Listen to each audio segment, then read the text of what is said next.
नमस्कार दोस्तों, वेलकम सभी को डीएम मोबाइल रिपेयर में। दोस्तों देखिए, आज मेरे पास एक सेट है जो वीवो का ब्रांड होता है iQ Neo 6, इसका मॉडल नंबर है। तो इसको अंदर जो प्रॉब्लम हो आप लोग देख सकते हैं। ये लोगो पर रुक रहा है, सेकंड लोगो पर, और कुछ देर बाद ये रीस्टार्ट हो रहा है। तो ये फ़ोन सर्विस सेंटर से रिटर्न हुआ फ़ोन है और सर्विस सेंटर इसको कर नहीं पाया। उन्होंने इसको बोल दिया जो आपका मदरबोर्ड को चेंज करना पड़ेगा। तो फ़ोन का कस्टमर मेरे पास सीधे तो नहीं आया, एक दुकानदार भाई से ये फ़ोन मेरे को मिला।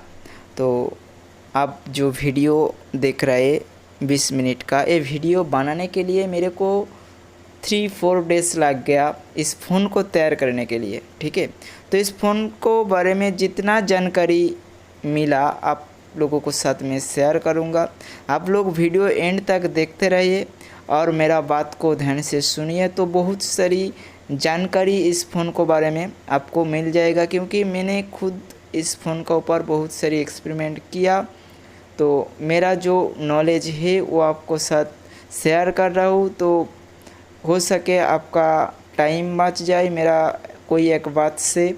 तो आप लोग वीडियो पूरा देखिए, मेरा पूरा बात ध्यान से सुनिए। इसको जो प्रॉब्लम है, इसका प्रॉब्लम कैसे तैयार हुआ, इसको प्रॉब्लम का सलूशन क्या है, ये मैं डीपली आपको बताने का कोशिश करूँगा। देखिए, नया मॉडल है, आपको जानकारी मिल जाएगा तो फ़ायदा ही होगा। आप वीडियो स्किप करके मत देखो, मेरा पूरा बात आप सुन लो, मैं कैसे स्टेप बाय स्टेप इसको रिपेयर किया, इसको अंदर प्रॉब्लम क्या है।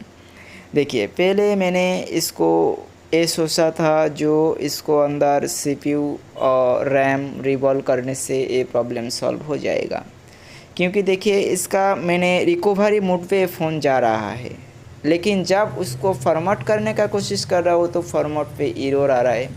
नहीं वो ऑनलाइन जाके वाईफाई मोड कनेक्ट करके अपडेट भी नहीं हो रहा है। और ये सर्विस सेंटर से जब रिटर्न आया तो सर्विस सेंटर वाला इसको बोल दिया जो ये सॉफ्टवेयर ले रहा है, लेकिन 50-60% जाने का बाद एरर हो जा रहा है, तो फेल हो जा रहा है। तो इसलिए सर्विस सेंटर वाला इसको सीधे बोल दिया जो इसको अंदर आपका मदरबोर्ड का प्रॉब्लम है, तो मदरबोर्ड चेंज करना पड़ेगा। तो ये बात मेरे को बाद में पता चला। मैं जब दुकानदार भैया को कॉल किया जो इस फ़ोन डेट होने का, ये कंडीशन आने का क्या रीज़न है, ये आप मेरे को थोड़ा सा जानकारी देंगे कस्टमर से लेके, तो मैं शायद कहाँ पे इसका काम करनी है मेरे को पता चल जाए, मैं वहाँ पे काम कर सकते। तो मैंने देखिए, मैंने पहले इसको CPU का ऊपर से रैम को बहुत सावधानी से उठाया और इस रैम को रीबॉलिंग करके मैंने अच्छा से इसको बोर्ड में फिर से CPU का ऊपर फिक्स किया। तो आपका मेरा फ़ोन का जो प्रॉब्लम है वो बिल्कुल सॉल्व नहीं हुआ। तो इसको बाद अगला स्टेप मैंने क्या किया, देखिए जब मैंने रैम आपका रीबॉलिंग किया और मेरा ध्यान जब CPU और रैम का ऊपर थी, तब मेरे को वो जो दुकानदार भैया उन्होंने बोला जो इस फ़ोन अपडेट करने का दौरान आपका फ़ोन एक कंडीशन में चला आया। तब जाके मेरे को थोड़ा सा नॉलेज घूम गया और मैंने इसको सोचा जो क्यों नहीं इसको फ्लैशिंग करके देखते। तो उसको साथ साथ उन्होंने भी मेरे को बोला जो सॉफ्टवेयर सर्विस सेंटर वाला किया इसमें, लेकिन सॉफ्टवेयर फेल हो जा रहा है। तो मेरे को ये ध्यान आ सकते जो आपका इसको अंदर UFS चिप्स यूज़ हुआ है, तो UFS चिप आपका प्रॉब्लम हो सकते हैं। लेकिन ये बात भी आपको ध्यान में रखनी होगी जो आपका बिल्कुल नया मॉडल है, तो इतना कम टाइम में, इतना शॉर्ट टाइम में UFS चिप्स ख़राब नहीं हो सकते ड्राई हो गया। तो आपको इसका अगला स्टेप क्या होगा मेरे को थोड़ा सा ध्यान में आया, और मैंने सॉफ्टवेयर करने के लिए जो ऑनलाइन बंदा होता है, बहुत सारी आदमी से मैंने उसको साथ कांटेक्ट किया, तो उन्होंने सीधे इसको ना कर दिया जो ये फ्लैशिंग नहीं होगा, अभी इसका कोई सोल्यूशन नहीं है, पॉसिबल नहीं है, ठीक है। ये आपको सर्विस सेंटर को अंदर आप सर्विस सेंटर से आपका करवाना पड़ेगा। तो सर्विस सेंटर से ऑलरेडी तो ये रिटर्न हो चुकी है। तो मैंने इसको रैम को अच्छा से CPU के ऊपर बैठा दिया। उसको बाद मैंने इसको चेक किया, तो जब इसको चेक किया तो प्रॉब्लम सेम मोड पर है। फ़ोन तो डेड तो नहीं हुआ, लेकिन फ़ोन सेम कंडीशन में रुक रहा है, जो कुछ टाइम बाद रीस्टार्ट हो रहा है और सेकेंड लोगों पर ये रुक रहा है, ठीक है। तो देखिए मैं अभी इसको रैम को फिक्स कर दिया और आप लोग देख सकते हैं। मैंने देखिए ये फ़ोन अब मेरा जो वेब कैम मैंने यूज़ किया, आप लोग देखिए यहाँ पे लोगो पर रुक रहा है, ठीक है। तो मैंने इसको फाइल ढूंढने का कोशिश किया और इसको जो वर्जन इसका अंदर है उस वर्जन मैंने नया वर्जन डाउनलोड नहीं किया। मैंने थोड़ा एक स्टेप ओल्ड वर्जन इसका अंदर डाउनलोड किया और देखिए मैंने इस फ़ोन का जो सील्ड है, सील्ड को मैंने इसको बाद उठा लिया और अभी मैं इस फ़ोन का ईओफेस चिप जो होता है उस ईओफेस चिप को निकालूंगा और इसको EGG-टैग बॉक्स में ईओफेस सॉकेट में कनेक्ट करूंगा और इसको क्या हालत है वो मैं देखने की कोशिश करूंगा। जो इसका अंदर कोई ईओफेस का प्रॉब्लम दिखा रहा है क्या नहीं दिखा रहा है, इसका सारी पार्टीशन अच्छा से दिखा रहा है क्या नहीं दिखा रहा है, ये देखिए मैंने बहुत सारी टाइम रात में काम किया तो थोड़ा मेरा PC में गाना भी चल रहे थे, इसलिए आप वीडियो के एंड में देख सकते बीच बीच में मैं थोड़ा गाना चला आया बंद किया, तो कोई बात नहीं। रात में जब काम करना पड़ता है तो थोड़ा गाना चलाता है तो अच्छा लगता है, ठीक है। ये आप लोगों को भी पता होगा जो रात में काम करते हैं, तो बहुत सावधानी से काम करना। और एक जानकारी मैं आपको देना चाहूँगा, ये जो बोर्ड है ये इतना अच्छा बोर्ड है, इतना अच्छा काम कर रहा है, तो आपका फ़ोन डेड होने का चांस, आपका हैंड स्किल अच्छा होगा तो आपका फ़ोन शायद डेड नहीं होगा। क्योंकि देखिए मैंने CPU का ऊपर से ओनली रैम रिवॉल्व किया तो भी फ़ोन डेड नहीं हुआ।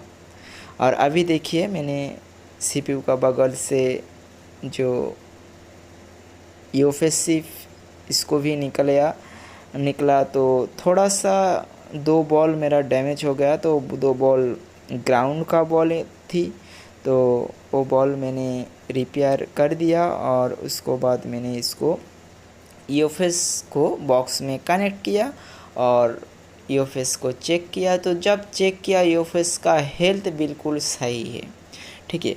और वो सब मैं आपको नहीं दिखा पाया, लेकिन इसको फ्लैशिंग का पूरा प्रोसेस मैं आपको दिखाया, जो कैसे इसको फ्लैशिंग करने हैं EGG-टैग बॉक्स से, तो इसका पूरा प्रोसेस मैंने दिखाया।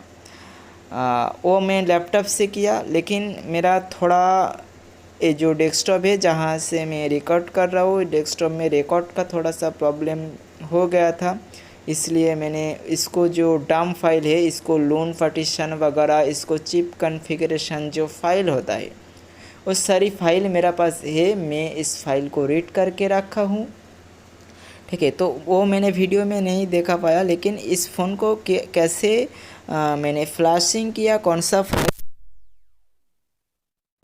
दिखा दिया आपको।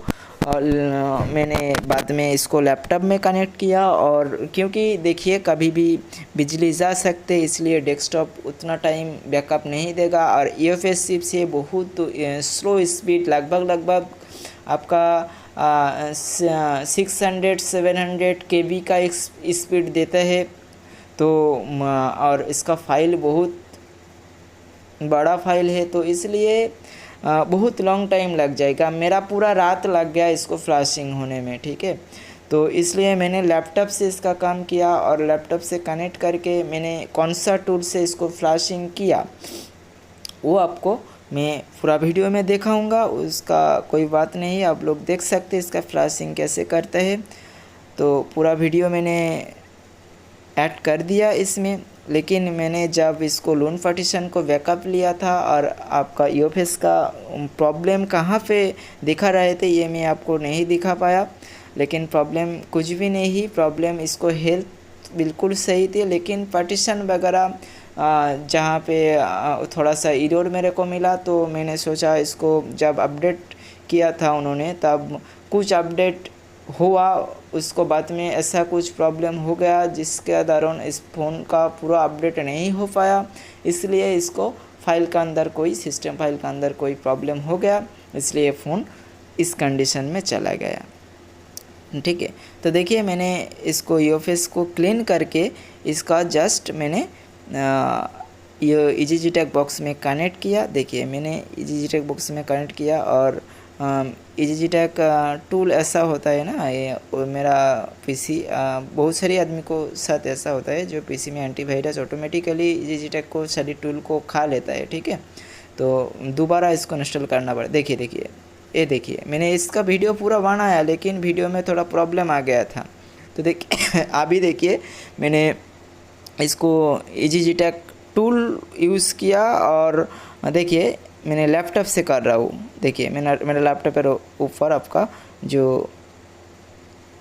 यूएफएस चिप्स और EasyJetag बॉक्स है। देखिए मैंने आपको देखा दिया, पहले मैंने ऑन किया कौन सा टूल, EasyJetag Flash 2 टूल मैंने यूज़ किया। देखिए यहाँ पे एक प्रॉब्लम है, जब आइडेंटिफाई करता हूँ तो यहाँ पे देखिए जो लोन वगैरह आ रहा है ना, यहाँ पे पूरा पार्टीशन शो करता है नॉर्मल सिप का। ठीक है, लेकिन यहाँ पे ओनली लोन शो कर रहा है, तो इसका मतलब यही है जो इसका पार्टीशन का अंदर कुछ गड़बड़ हो गया। तो मैंने इसको देखिए कौन सा टूल यूज़ किया और कहाँ कहाँ पे गया, उसको बाद कौन सा फाइल कैसे सिलेक्ट किया, आप ऐसे ही सिलेक्ट कीजिए। ठीक है, सिलेक्ट करके देखिए मैं आप थोड़ा सा देखता हूँ इसको जो सिक्योरिटी फाइल है, हम लोगों को सभी को जो प्रोग्रामिंग का काम करता है हमको पता है कौन कौन सा फाइल का अंदर इसको IMEI बेसबैंड वगैरह रहता है। तो वो फाइल फ्लैश नहीं होना चाहिए। देखिए ये तीनों फाइल फ्लैश नहीं होना चाहिए। ये फाइल राइट होगा गलती से तो आपका IMEI वगैरह और बेसबैंड चला जाएगा, तो आपका ध्यान रखना पड़ेगा। ठीक है, तो देखिए मेरा फ्लैशिंग स्टार्ट हो गया और मैंने इसको वीडियो को पॉज कर दिया और बहुत टाइम ले रहे, लगभग 5 आवर्स इसको टाइम दिया। तो इसलिए मैंने लैपटॉप का जो स्क्रीन का लाइटिंग का जो टाइम वो भी बढ़ा दिया और मैंने इसको फ्लैशिंग बैठा के मैंने घर चला गया। पूरा रात इसको फ्लैशिंग हुआ, सुबह में आके मैंने इसका वीडियो बना रहा हूँ। ठीक है, देखिए ऑल डन हो गया हमारा। ठीक है, और आपका इरेज बिफोर फ्लैशिंग यहाँ पे क्लिक नहीं करनी है। देखिए इसका बाद में मैंने इसको FRP एक्शन, देखिए साइड में एक्शन, यहाँ पे जाके मैंने इसको FRP को भी इरेज कर दिया। ठीक है, मैंने उस टाइम वीडियो नहीं बना पाया, बाद में मेरे को याद आया जो इसको FRP को भी निकलना पड़ेगा, तब जाके मैंने इसको FRP को निकला। देखिए मैंने 2 टूल और ओपन कर लेता हूँ और देखता हूँ इसको जो फाइल वगैरह जो रेड एरर आ रहे थे पहले, जो मेरे को अच्छा नहीं लगा। मैंने सोचा इसको ऐसा एरर नहीं आना चाहिए, तो वो एरर आ रहा है क्या नहीं आ रहा है इस देखने के लिए मैंने MMC+ टूल ओपन किया। इसको आइडेंटिफाई करता हूँ, तो आइडेंटिफाई किया तो इसको फर्मवेयर वर्जन शो नहीं किया इसमें। ठीक है, तो इसलिए मैंने इस टूल को काट दिया और उसको बाद EasyJetag टूल ऑन किया, उससे मैंने आइडेंटिफाई किया और इसको मॉडल वगैरह जो पहले मैंने वो आपको नहीं दिखा पाया, तो पहले कोई भी मॉडल वगैरह शो नहीं कर रहे थे। तो फ्लैशिंग कंप्लीट होने के बाद इसको जब आइडेंटिफाई किया मैंने, तो इसको सारी यूएफएस को जो सारी पार्टीशन वगैरह वो कोई एरर तो नहीं मिला। साथ साथ आपका जो मॉडल नंबर है वो थोड़ा सा इन्फॉर्मेशन देखिए यहाँ पे, देखिए ये पहले शो नहीं कर रहा था। ठीक है, देखिए अभी इसको थोड़ा कुछ मॉडल इसमें शो कर रहा है iQOO का। ठीक है, तो आप इस मॉडल को सर्च कर देख सकते हैं, ये iQOO Neo 6 है जो 5G मॉडल है बिल्कुल। तो अभी तो मेरे को ठीक लग रहा है जो जैसा आना चाहिए। देखिए इसको हेल्थ भी बिल्कुल सही है। ठीक है, तो जैसा आना चाहिए और सही आ रहा है। तो मेरे को लग रहा है अभी इसका प्रोग्राम कंप्लीट हो। प्रोग्राम तो नहीं है, जस्ट फ्लैश किया मैंने और ज़्यादा कुछ नहीं किया, लेकिन तो भी आपको थोड़ा जानकारी आपका यूएफएस का बारे में होना होगा, तब जाके आप ये कर सकते। ठीक है, देखिए मैंने अभी देखिए इसको यूएफएस चिप्स को अभी इसको बोर्ड में फिक्स करूँगा और इसको ऑन करता हूँ और उसको बाद देखता हूँ जो इसको प्रॉब्लम क्या है।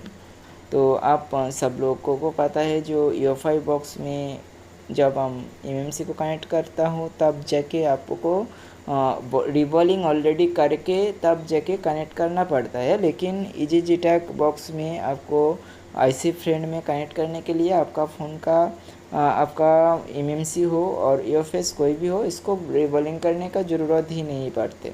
ठीक है, तो मैंने पहले तो इसको रिबॉलिंग नहीं किया, तो अभी इसको प्रोग्रामिंग कंप्लीट होने के बाद इसको मैं रिबॉलिंग करता हूँ अच्छे से। देखिए रिबॉलिंग का भी एक प्रोसेस होता है, आपको ध्यान से करने का, टाइम दे के धीरे धीरे से आपको करना पड़ेगा। बहुत ज़्यादा मेहनत का काम है और साथ साथ आपका टाइम देना होगा इसका पीछे। ठीक है, तो आप देख सकते हैं मेरा ये जो रिबॉलिंग लगभग कंप्लीट हो चुके हैं। अभी मैं इसको बोर्ड में फिक्स करूँगा और देखूँगा इसको अंदर कोई प्रॉब्लम सॉल्व हो रहा है, फ़ोन ऑन हो रहा है, क्या क्या प्रॉब्लम आ रहा है। शायद ये तो सही हो जाना चाहिए, लेकिन फ्लैशिंग अच्छे से कंप्लीट हुआ, कोई एरर नहीं मिला फ्लैशिंग के दौरान, तो ये कंप्लीट हो जानी चाहिए। ठीक है, तो कंप्लीट नहीं होता है, थोड़ा सा लोगो भी आ जाता है, तो भी इस फ़ोन को हम अनलॉक टूल से फ्लैश कर सकते। इस फ़ोन को अनलॉक टूल से फ्लैश कर सकते क्योंकि मैंने जो डाउनग्रेड वर्जन इसमें डाला उस फ़ोन का प्रीलोडर वही वर्जन का प्रीलोडर फाइल अवेलेबल है गिव मी रॉम में।